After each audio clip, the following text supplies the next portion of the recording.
अध्याय 14।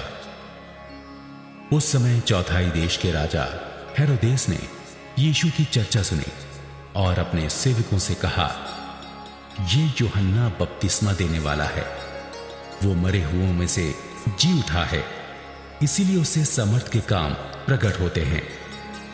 क्योंकि हेरोदेस ने अपने भाई फिलिप्पुस की पत्नी हेरोदियास के कारण यूहन्ना को पकड़कर बांधा और जेल खाने में डाल दिया था, क्योंकि यूहन्ना ने उससे कहा था कि इसको रखना तेरे लिए उचित नहीं है।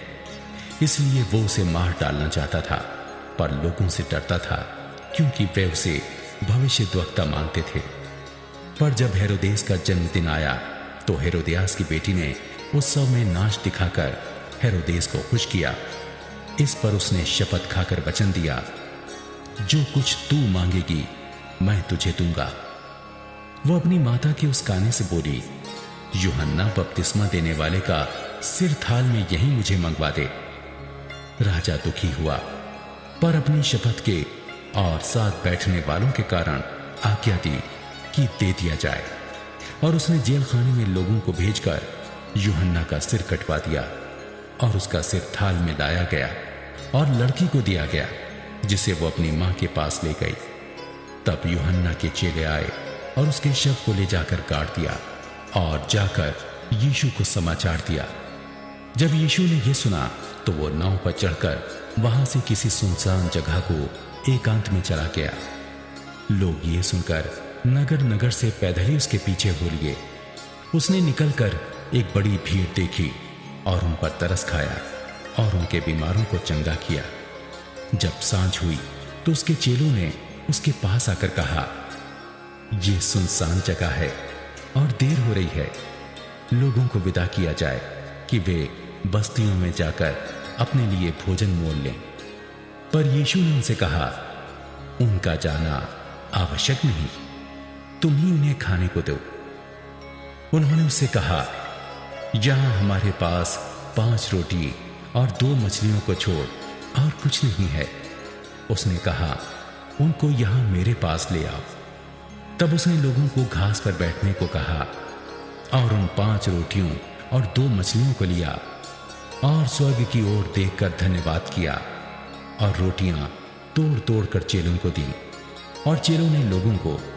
जब सब खाकर तृप्त हो गए तो चेलों ने बचे हुए टुकड़ों से भरी हुई 12 टोकरियां उठाईं और खाने वाले स्त्रियों और बालकों को छोड़कर 5000 पुरुषों के लगभग थे। तब उसने तुरंत अपने चेलों को नाव पर चढ़ने के लिए विवश किया कि वे उससे पहले पार चले जाएं, जब तक वो लोगों को विदा करे। वो लोगों को विदा करके प्रार्थना करने को अलग पहाड़ पर चला गया और सांझ को वो वहां अकेला था। उस समय नाव झील के बीच लहरों से डगमगा रही थी, क्योंकि हवा सामने की थी। और यीशु रात के चौथे पहर झील पर चलते हुए उनके पास आया। चेले उसको झील पर चलते हुए देखकर घबरा गए और कहने लगे, ये भूत है, और डर के मारे चिल्लाने लगे। तब यीशु ने तुरंत उनसे बातें की और कहा, ढांढस बांधो, मैं हूं, डरो मत। पतरस ने उसको उत्तर दिया, हे प्रभु, यदि तू ही है तो मुझे अपने पास पानी पर चलकर आने की आज्ञा दे। उसने कहा, आ। तब पतरस नाव पर से उतरकर यीशु के पास जाने को पानी पर चलने लगा, पर हवा को देखकर डर गया और जब डूबने लगा तो चिल्लाकर कहा, हे प्रभु, मुझे बचा। यीशु ने तुरंत हाथ बढ़ाकर उसे थाम लिया और उससे कहा, हे अल्प विश्वासी, तूने क्यों संदेह किया? जब वे नाव पर चढ़ गए तो हवा थम गई। इस पर उन्होंने जो नाव पर थे उसे दंडवत करके कहा, सचमुच तू परमेश्वर का पुत्र है। वे पार उतरकर गन्नेसरत में पहुंचे। वहां के लोगों ने उसे पहचान लिया और आसपास के सारे देश में समाचार भेजा और सब बीमारों को उसके पास लाए और उससे विनती करने लगे कि वो उन्हें अपने वस्त्र के आंचल ही को छूने दे।